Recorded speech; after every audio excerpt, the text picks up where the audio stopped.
In September 2020, 4 more models will join the budget iPhone SE2, which will stand out with a rectangular design.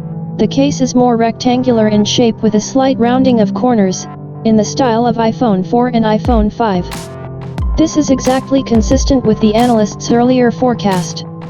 All 4 will receive OLED displays and 5G support, and the differences will be in camera sets and screen sizes. The basic models of the iPhone 12 and iPhone 12 Plus will succeed the iPhone XR and iPhone 11. They will receive dual main cameras and screens with a diagonal of 5.4 and 6.1 inches, respectively. The older iPhone 12 Pro and iPhone 12 Pro Max, analogs of 11 Pro and 11 Pro Max, will boast a triple camera with an improved 3D sensor and larger displays, 6.1 and 6.7 inches. In a fresh analytical report to investors, Ming-Chi Kuo also shared forecasts regarding the iPhone 2021 line. He claims that in the second half of 2021 Apple will release a premium iPhone model for enthusiasts without any connectors. This will be the company's first fully wireless smartphone.